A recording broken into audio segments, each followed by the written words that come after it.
ఇదే వెంకటరత్నం గారి పెద్ద అబ్బాయి డోసుబాబు సారీ బోసుబాబు. తెరిసిన దగ్గర నుంచి మూసేంత వరకు బార్లోనే ఉంటాడు. ఓనర్ అనుకున్నారండి, కనీసం క్లీనర్ కూడా కాదు, ఊర్లీ కస్టమర్. చిన్న కళ్ళు పాక పెట్టుకున్న నిన్ను తాగి ఎంకరేజింగ్ చేసి ఇంత పెద్ద బార్ అండ్ రెస్టారెంట్ ఓనర్ చేస్తే అయిపోయిందని నన్నే బయటికి గడి చేస్తావా?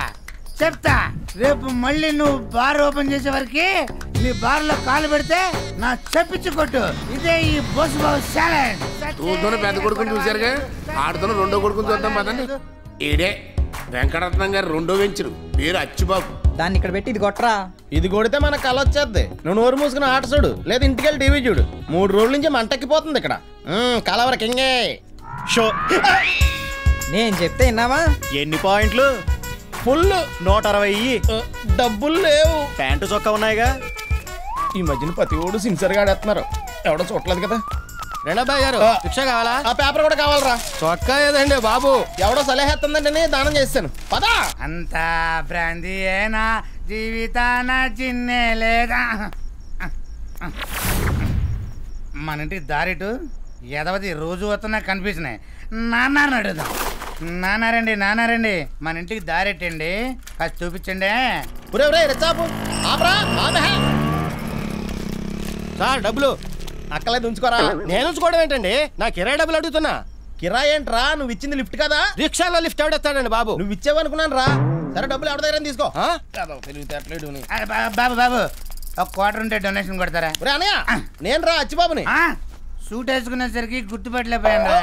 అవును, ఇంత ఎర్లీకి వచ్చేసావండి? రేపు ఎర్లీగా వెళ్ళిపోవచ్చని. సరే లాసా గెయినా?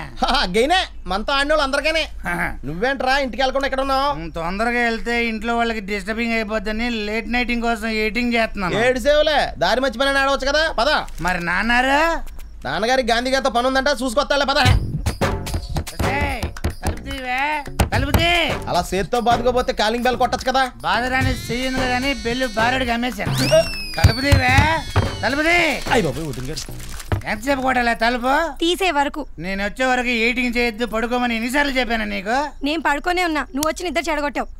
అంటే పాప మూడన వాడు తాగొత్తాడు, ఆడు ఏ కండిషన్ లో వస్తాడన్న టెన్షన్ లేకుండా గురకెట్టి అవుతావా? ఏడ్చావులే, లోపల తగలాడు. అదే అట్ట మర్యాదగా పిలువు, వస్తాను.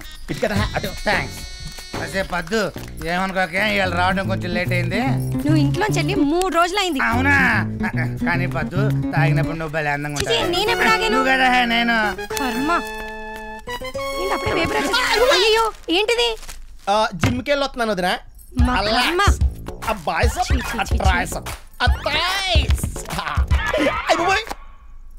బట్టలేమయ్యాయి? దారిలో ఎవడో సలహేస్తుందంటని అడిగి దానం చేస్తానే. ప్యాకెట్ లో దొబ్బెట్టానని చెప్పొచ్చుగా. పోతే పోనవ్వే, రేపు మళ్ళీ హ్యాండ్ రైజ్ అయ్యాక సూట్ కొనుక్కోవచ్చు. నేను కాపురానికి వచ్చినప్పటి నుంచి చూస్తున్నా, ఏ రోజు నీ హ్యాండ్ రైజ్ అయిందని? తప్పే. స్పోర్ట్స్ మెన్స్ ని ఎంకరేజ్ చేయాలి, ముఖ్యంగా ప్యాకెట్ లో క్రీడా స్ఫూర్తి ఉండాలి. పిల్లలు పడుకున్నారా? లేచే టైం అయింది. లేచాక ప్యాక్ ఆడుకోమని చెప్పు. అదే పెరట్లోకి వెళ్ళి ఆడుకోమని చెప్పు. మన